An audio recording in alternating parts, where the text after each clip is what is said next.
दोस्तों, 15 दिसंबर 2024 रविवार के दिन करीब 400 वर्षों बाद एक दिव्य और दुर्लभ संयोग बनने जा रहा है, क्योंकि इस दिन साल की सबसे बड़ी पूर्णिमा मार्गशीर्ष पूर्णिमा पड़ने जा रही है। दोस्तों, यह पूर्णिमा रविवार के दिन पड़ रही है, जिस वजह से इस दिन 3 बड़े योगों का निर्माण हो रहा है, जो कि है धन लक्ष्मी योग, अमृत सिद्ध योग और गज केसरी योग।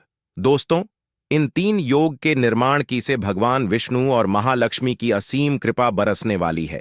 और अगर इस दिन आप चुपचाप किसी को बिना बताए स्वास्थ्य से जुड़ा यह अचूक उपाय कर लेते हैं, तो आपकी सभी समस्याओं का हल संपूर्ण रूप से हो जाएगा। दोस्तों, एक साल में करीब 12 पूर्णिमा पड़ती है और 15 दिसंबर 2024 रविवार को मार्गशीर पूर्णिमा सभी पूर्णिमा में से सबसे बड़ी मानी जाती है। इस दिन स्वास्थ्य से जुड़ा यह अचूक उपाय आपकी हर परेशानी को कर देगा, चाहे वह धन को लेकर हो या सेहत या संतान की प्राप्ति को लेकर। इसीलिए दोस्तों, वीडियो को आखिर तक जरूर देखें।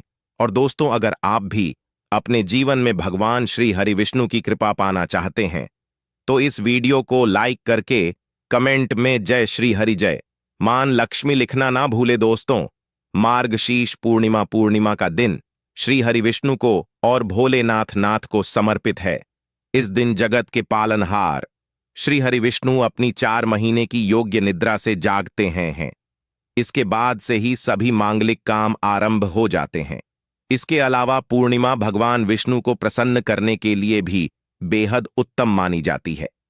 इस दिन भगवान विष्णु को प्रसन्न करने के लिए कुछ लोग व्रत रखते हैं और पूजा करते हैं। इस दिन सच्ची श्रद्धा और भक्तिभाव से भगवान विष्णु की पूजा करने से सभी मनोकामना पूर्ण होती है। दोस्तों, स्वास्थ्य अत्यंत प्राचीन काल भारतीय संस्कृति में कल्या का चिन्ह समझा जाता रहा है। इसीलिए कि किसी भी शुभ काम को करने से पहले स्वास्थ्य चिन्ह अंकित करके उसका पूजन किया जाता है। मान्यता है कि ऐसा करने से कामों में सफलता मिलती है, क्योंकि स्वास्थ्य के चिन्ह को शुभता का चिन्ह समझा जाता है। इस तरह स्वास्थ्य का अर्थ अच्छा या मंगल करने वाला ऐसा बता गया है। मेन वर्णित है स्वस्थिक सर्वदा, अर्थात सभी दिशाओं में सबका कल्याण हो। इस तरह स्वास्थ्य एक शब्द से किसी व्यक्ति या जाति विशेष का नहीं, परंतु संपूर्ण विश्व के कल्याण या वासुदेव की भावना निहित है। किसी भी शुभ काम को करने से पहले गणेश जी का नाम लेते हैं, और हिंदू धर्म में स्वास्थ्य को गणेश जी का भी प्रतीक समझा जाता है। वैसे तो किसी भी शुभ काम को पहले स्वास्थ्य बनाकर ही थामे रखते हैं और पूजा करते हैं, क्योंकि ऐसा करने से मेन खुशियां बढ़ती हैं। स्वास्थ्य में 4 तरह की रेखाएं होती हैं और इनका आकार भी एक समान ही होता है। रावेद की भाषा में स्वास्थ्य को सूर्य का प्रतीक समझा गया है और उसकी 4 भुजाओं को उपमा दी गई है।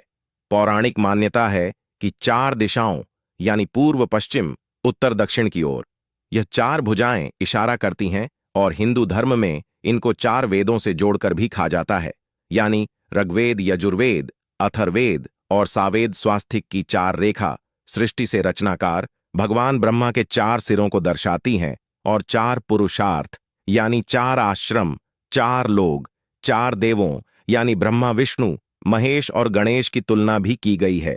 इसके मध्य में जो बिंदु है भगवान विष्णु की नाभि मानी जाती है, जिसमें से भगवान ब्रह्मा प्रकट होते हैं, और स्वास्थ्य की 4 रेखाएं एक घड़ी में चलती हैं, जो संसार की सही दिशा में चलने का चिन्ह है। यह है स्वास्थ्य महत्ता। इस पूर्णिमा दिन घर के मुख्य द्वार पर शुभ मंगल चिन्ह स्वास्थ्य स्वरूप बनाएं। आप चावल और कुमकुम की सहायता से बना सकते हैं, चावल और हल्दी के घोल से बना सकते हैं, या फिर कुमकुम यानी सिंदूर और घी, सिंदूर और तेल मिलाकर रर के भी बना सकते हैं। ऐसा करने से वास्तु दोष दूर हो जाता है। इससे मनोकामना हो की पूर्ति हो जाती, घर से क्लेश कल बेचैनी दूर हो जाती है। तंत्र मंत्र क्रिया से भी रक्षा होती है। इसे शुभ काम के पहले अंकित किया जाता है, क्योंकि स्वास्थ्य को मान सम्मान, सफलता और उन्नति का प्रतीक समझा जाता है। उपाय अलग होते हैं। अगर जीवन बहुत परेशानियां हो तो पूर्णिमा के दिन तांबे या चांदी का स्वास्थ्य प्राण प्रतिष्ठा करवाकर घर की चौखट पर लगवा दो। बाजार से अलग अलग साइज के मिल जाते हैं। उसे लाकर पूजा घर में रखकर पूजा करें, से घर में लक्ष्मी का वास हो जाता है। लक्ष्मी प्राप्ति हेतु चांदी का स्वास्तिक नवरात्रों में भी लगाया जाता है, परंतु सबसे अच्छा है कि सिंदूर और घी या तेल मिलाकर के यह या फिर चावल और हल्दी के घोल से बना दे कि मुख्य द्वार पर स्वास्तिक बनाते हैं तो ज्यादा बड़ा मत बनाइए, 9 अंगुल से बड़ा बिल्कुल नहीं होना चाहिए, 3-4 अंगुल का बनाइए, यह उत्तम होगा। अगर आपके घर के सामने पेड़ या खंभा है तो वास्तु दो उत्पन्न होता, ऐसे में वास्तु दोष के प्रभाव को स्वास्तिक रोकता है। स्वास्तिक का चिन्ह देवता को प्रसन्न करने के लिए खासकर बनाया जाता है। पूर्णिमा तिथि पर आप थाली में या चौकी पर स्वास्तिक बनाकर उस पर मूर्ति करते हैं तो देवता प्रसन्न हो जाते हैं। आप चाहे तो घर के मंदिर में इष्ट देवता के पास स्वास्तिक का चिन्ह रख सकते हैं। तो दोस्तों, स्वास्तिक के कौन कौन से उपाय घर में लाते हैं, धन प्राप्ति कराते हैं, जानते हैं इस वीडियो में। परंतु दोस्तों, उससे पहले आपसे रिक्वेस्ट करते कि वीडियो को लाइक जरूर करिएगा, दोस्तों को शेयर कर दीजिएगा, और अगर अभी तक आपने चैनल को सब्सक्राइब नहीं किया है तो चैनल को सब्सक्राइब करके बेल दबाइए। दोस्तों, इस पूर्णिमा पर मुख्य द्वार की दहलीज के दोनों तरफ स्वास्तिक का चिन्ह बनाकर उसकी पूजा करें। दबाइए दोस्तों, इस पूर्णिमा पर मुख्य द्वार की दहलीज के दोनों तरफ स्वास्तिक का चिन्ह बनाकर उसकी पूजा करें। स्वास्तिक पर चावल की ढेरी बनाएं और एक एक सुपारी रख दें, तो ऐसा करने से अपार धन की प्राप्ति होती है, कामों में सफलता मिलती है। इस पूर्णिमा के दिन नहाने के पानी में तुलसी का पत्ता या बेलपत्र डालकर नहाई। यह स्नान के जल में जब आप बेलपत्र डाल देते हैं तो सभी तीर्थ स्थानों में स्नान करने सम्मान पुण्य फल आपको हासिल हो जाते हैं। आप चाहे तो मैं कुशा घास भी डालकर नहा सकते। पूर्णिमा पर भगवान श्री हरि विष्णु जी के साथ ही माहौल लक्ष्य और भगवान शिवा की पूजा करें। इस दिन इनके संयुक्त पूजन से आपके जीवन की सारी परेशानियां समाप्त हो जाती हैं। इस दिन आप अपने घर के पूजा स्थान पर एक में कुमकुम से स्वास्तिक बना लें। स्वास्तिक के ऊपर थोड़े से अक्षत और एक सुपारी रख दें। इसे 21 दिन तक वही रहने दें। बाद में सुपारी को उठाकर की मूर्ति के पास रख दे। 2 दिन तक यह बने रहने से आपके जीवन में कभी धनन की कभी कमी नहीं होती। इस एकादश पर आप यह उपाय कर लेंगे तो लंबे समय तक यह आपको लाभ देता रहेगा। पितरों की कृपा पाने के लिए भी स्वास्तिक काम आता है। इसके लिए स्वास्तिक का चिन्ह घर के मुख्य द्वार के गोबर से बनाना चाहिए। इससे घर की सुख शांति बनी रहती है, पितरों की कृपा बरसती है। दोस्तों, कहा जाता है कि पूर्णिमा के दिन पीपल की जड़ में अगर 1 लोटे जल में 1 चुटकी काले तिल और थोड़ी सी शक्कर डालकर जल अर्पित करें तो इससे पितृदेव की विशेष कृपा मिलती है और धन लक्ष्मी भी प्रसन्न हो जाती है। धन दौलत सुख समृद्धि यश मान सम्मान में वृद्धि होती चली जाती है। अगर आपकी कोई विशेष मनोकामना है, उस मनोकामना की पूर्ति के लिए आप एक विशेष उपाय कर सकते हैं। दोस्तों, कई बार लंबे समय तक हम किसी मनोकामना को लेकर चलते हैं, अनेक प्रयासों बाद भी पूर्ण नहीं हो पाती। ऐसे में पूर्णिमा के दिन आप आसपास के किसी भी मंदिर में जाकर मंदिर की दीवार पर सिंदूर से उल्टा स्वास्तिक बना दें। मनोकामना पूर्ति की प्रार्थना भगवान से करें, जरूर पूर्ण हो जाएगी। और जब आपकी मन्नत पूरी हो जाए तब जाकर वहीं पर सीधा स्वास्तिक बना दें और भगवान को धन्यवाद दें। इस पूर्णिमा पर भगवान श्री हरि की पूजा करेंगे तो उन्हें 2 हल्दी की गांठें जरूर अर्पित की और बाद में हल्दी की गांठ को पीले कपड़े में लपेटकर तिजोरी में रख दें। आपने पहले भी हल्दी की गांठें रखी हो है तो उसको ही पूजक वापस रख दें। दोस्तों, एकादशी पर विष्णु जी की पूजा में उन्हें केसर कमल का पुष्प के लिए गेंदे का फूल अर्पित करें। जिस थाल को आप गन्ने से बजाएंगे उस थाल में भी सिंदूर से एक स्वास्तिक का चिन्ह जरूर बना लें। उस स्वास्तिक के दोनों तरफ 2 खड़ी रेखाएं भी बनाएं। फिर उस थाली को हुए प्रभु को जगाए मंगलाचार कीजिए। यह स्वास्तिक का चिन्ह आपके जीवन की सारी परेशानी को दूर करेगा, जीवन में खुशी। इस पूर्णिमा के दिन विशेष मंत्र का जाप जरूर करें। आप मंत्र का जाप कर सकते हैं या फिर विष्णु जी के महामंत्र ओम नमो भगवते वासुदेवाय का, इसमें से किसी भी एक मंत्र का जाप कर सकते हैं। जो भी मंत्र आसान लगे उसका जाप कर ले। इस पूर्णिमा के दिन अपनी मनोकामना की पूर्ति के लिए यह उपाय कर सकते हैं। आप तुलसी में जब जल अर्पित करेंगे तब एक लोटे में जल लेकर कर उसमें छुटकी हल्दी, 2-4 बूंदे दूध, थोड़ी सी मिश्री और एक छुटकी अक्षर डालकर ही अर्पित करें। और शाम के समय तुलसी के समक्ष घी का दीपक जलाए, इस दीपक में एक सिक्का रख दें और बाद में इस सिक्के को उठाकर संभाल के रखें। तुलसी को विष्णु प्रिय भी कहते हैं, इसलिए देवता जब जागते हैं तो सबसे पहले प्रार्थना तुलसी की सुनते हैं। वैसे यह सिक्का रोज के दीपक में भी आप डालकर दीपक जला सकते हैं। ऐसा करने से एसस का सिद्ध हो जाएगा। फिर जब भी महत्वपूर्ण काम से आप घर से बाहर हैं तो इस सिक्के को साथ में रखकर निकले, आपको काम में सिद्ध जरूर हासिल मिलेगी। इस दिन दीपक का उपाय जरूर ही करें। एक दीपक घर के मुख्य द्वार पर अंदर की तरफ से या फिर पास के किसी मंदिर में एक दीपक, तुलसी के नीचे एक दीपक, अपने घर के पूजा स्थान पर इस दिन जरूर जलाए। पूजा के बाद आरती जरूर करें। आरती की थाल में कुमकुम से स्वास्तिक बनाकर उस पर फूलों की पंखुड़ी और तो रखकर फिर दीपक जलाकर प्रभु की आरती करें, सर्व होगा। परंतु याद रखें कि भगवान श्री हरि विष्णु को अक्षत अर्पित नहीं किए जाते, मां लक्ष्मी को अर्पित किए जाते हैं। अगर विष्णु जी को अर्पित करना चाहते हैं तो हल्दी से रंगा कर रर ही पी ले। अक्षत अर्पित करें तो दोस्तों विधि विधान से इस दिन पूजा आराधना करें, स्वास्तिक के उपाय जरूर करें और विष्णु जी के साथ ही शिवाजी और माता लक्ष्मी की असीम कृपा पाको नाए। दोस्तों, भगवान विष्णु की कृपा के लिए इस एकादश के दिन स्नान करते समय पानी में एक चुटकी हल्दी डाल लें। इसके बाद स्नान करें और पीले रंग के वस्त्र धारण करके भगवान विष्णु की विधि विधान से साधना करें।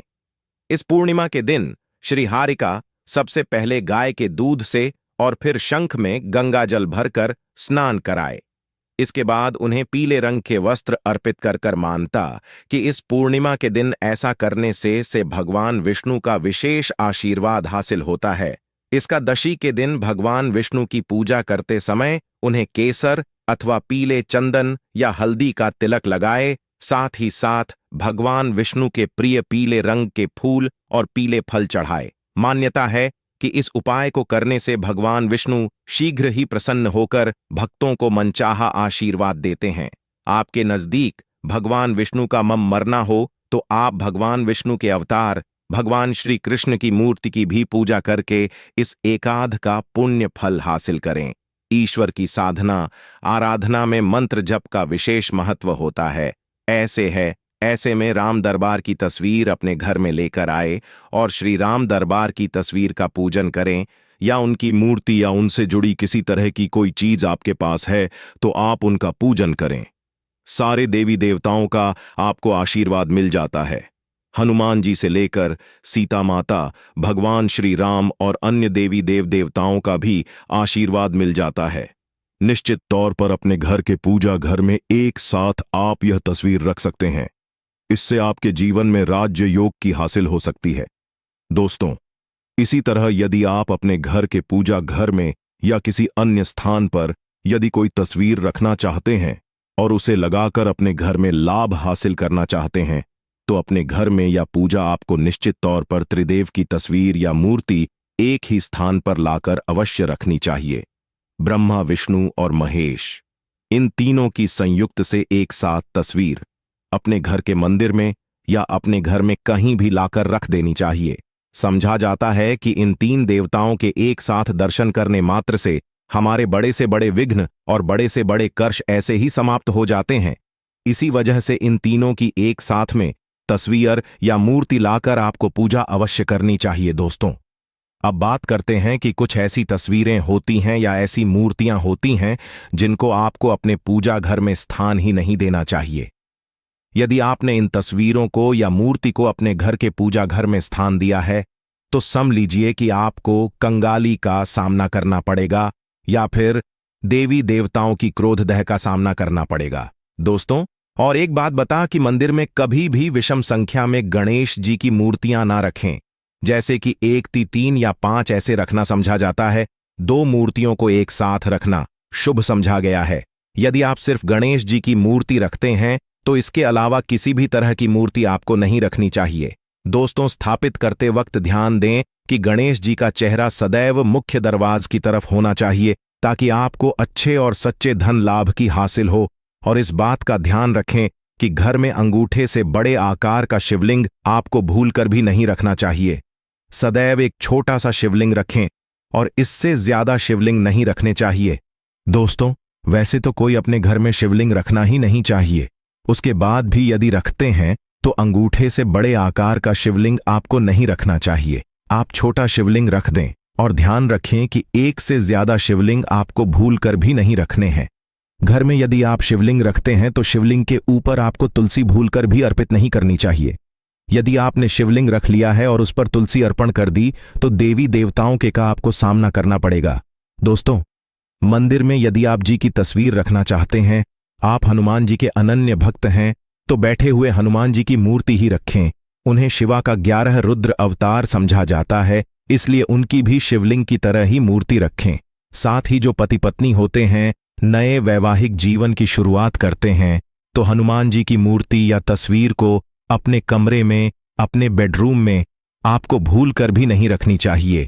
अन्यथा इससे जीवन कई तरह के दोषों का सामना करना पड़ता है। दोस्तों, हनुमान जी ब्रह्मचारी हैं, तो इस आपको अवश्य ध्यान रखना चाहिए।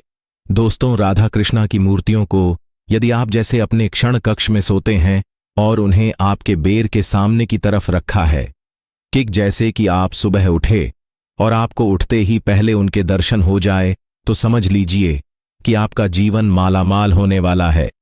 किसी भी तरह का कोई दोहक धनन की चिंता आपके जीवन में रहेगी। दोस्तों, इसी तरह यदि माता दुर्गा की तस्वीर आप अपने घर में लेकर आना चाहते हैं और चाहते हैं कि माता दुर्गा की तस्वीर के माध्यम से आप जीवन में समृद्धि देखें, तो दोस्तों भूलकर भी आपको माता दुर्गा की क्रोधित अवस्था की तस्वीर, जैसे कि महाली की तस्वीर या फिर महिषासुर का वध करते हुए या क्रोधित अवस्था में माता लक्ष्मी की माता दुर्गा की तस्वीर लाकर आपको उनकी पूजा नहीं करनी चाहिए।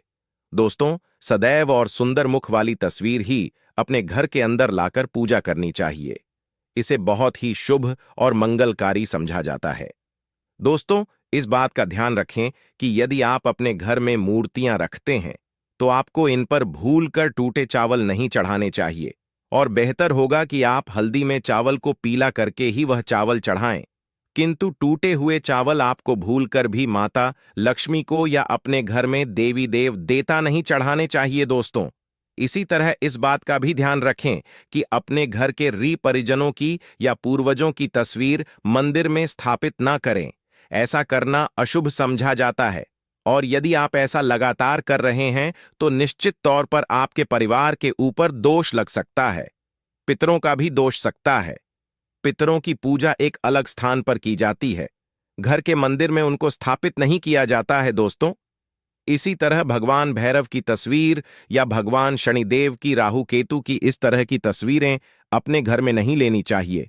प्रतीकात्मक रूप से आप घर के पानी रखने के स्थान पर उनकी पूजा कर सकते हैं, क्योंकि इनकी साधना तंत्र मंत्र और खास पद्धति से की जाती है। घर के अंदर आप ऐसे ही इनका पूजा पाठ नहीं कर सकते। तो दोस्त, आज के लिए बस इतना ही। आपसे निवेदन है कि आप हमारे चैनल को सब्सक्राइब करें और अपने दोस्तों के साथ शेयर करें। आप सभी का धन्यवाद।